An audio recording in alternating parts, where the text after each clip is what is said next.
বলতে চাই যে আমরা এই ধরনের একটা সামাজিক সাংস্কৃতিক অনুষ্ঠানে কিন্তু আসতে চাই। আমাদের ভালো লাগে, কেন আমরা আসবো না?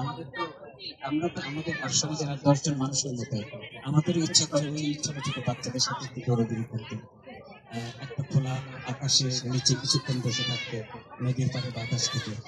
আপনাদের যে অনুভূতি হয় দূতাবাসের কর্মকর্তা আমরা যন্ত্রণা, আমরা আপনাদের মতোই মানুষ, আমাদেরও আসতে ইচ্ছে করে। আমার একটা দুঃখ আছে, আপনারা যদি আমার এই দুঃখটা বোঝার চেষ্টা, আই হোপ আপনারা বুঝতে পারছেন আমি কি বলতে চাচ্ছি। আমার কমিউনিটি কেন আমার একার হবে না? আমার এই জায়গাটিতে কেন 2 ভাগ 3 ভাগ 5 ভাগ 15 ভাগ হবে? আমি কেন আসলে সবাইকে একসঙ্গে দেখতে পারবো না? এটা আমার বেদনা। আজকে আমাকে একটা জায়গায় একটা ইনভাইট করা হলে আরেকজন এসে বলে যে ওরা খারাপ, ওরা যদি আবার আরেকজন প্রোগ্রাম করে তাহলে আরেকজন এসে বলে ওরা খারাপ, আবার আরেকজন, সবাই শুধু নিজেরা ভালো বলবে আরেকজনকে খারাপ বলবে। আমাদের এই কালচার থেকে বের হয়ে আসতে হবে। আমাদের একটা কালচার দাঁড় করাইতে হবে যে আমরা, হতে পারে আমার সাথে মতের অমিল হতে পারে আমার কোনো ভাই অথবা বন্ধু অথবা প্রতিবেশী, কিন্তু দিন শেষে আমরা সবাই বাঙালি, সবাই আমরা বাংলাদেশকে ভালোবাসি। আমরা এখানে যে পতাকা বহন করছি দিন শেষে সবাই বাংলাদেশের পতাকা।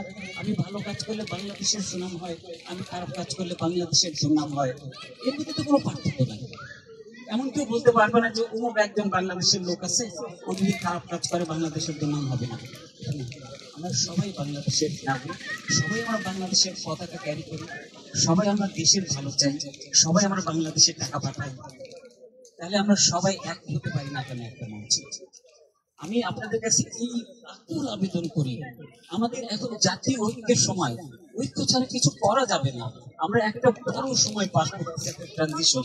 এই ট্রানজিশনে আমরা নিজেদের মধ্যে আর বিভক্ত না থাকি। প্লিজ আপনারা নিজেরা বসেন, আপনারা যারা এখানে আছেন যারা সমাজের সবাই শিক্ষিত এবং জ্ঞানী অংশ সমাজে, আপনারা নিজেরা নিজেদের বোঝার চেষ্টা করেন।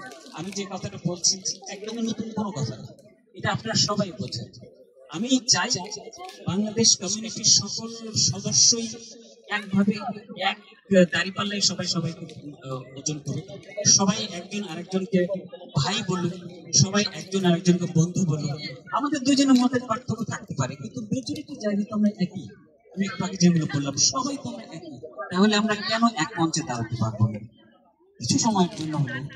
আজকে আমি এই যে পিকনিকে এসেছি, আজকে 2 মাস, আমি অবশ্য ব্যাখ্যা করিনি 2 মাস আমি কেন যেতে পারি বিভিন্ন প্রোগ্রামে, বিভিন্ন লিমিটেশন দিচ্ছি। আমি বারবার আসতে চাই, কিন্তু আমাকে দয়া করে, আমি বলতে বুঝাই দিচ্ছি আমাদেরকে দয়া করে এইরকম একটা প্ল্যাটফর্ম দিবেন যেখানে আমরা সবাইকে একসাথে হাসি ঠাট্টা করতে পারবো, এই বাচ্চাদের সাথে দৌড়াদৌড়ি খেলতে পারবো, সকালে আসবো সন্ধ্যায় যাবো, সেটা তো সবচেয়ে আনন্দদায়ক। আমি আপনাদের বিবেচনা ছেড়ে দিলাম। বাংলাদেশ দূতাবাসের পক্ষ থেকে আপনাদের সকলকে ধন্যবাদ জানাই আজকের এই সুন্দর অনুষ্ঠান আয়োজনের জন্য। আর সামনে রমজান মাস আছে, রমজান মাসে হয়তো এইসব প্রোগ্রাম হবে না, তারপর ওয়েদারও খারাপ হয়ে যেতে পারে। আমরা আরো ভবিষ্যতে বিভিন্ন সামাজিক সাংস্কৃতিক অনুষ্ঠানে একসঙ্গে এক প্ল্যাটফর্মে সকলকে নিয়ে হাজির থাকবো, এই প্রত্যাশার কাজ করি। বিদায় নিচ্ছি।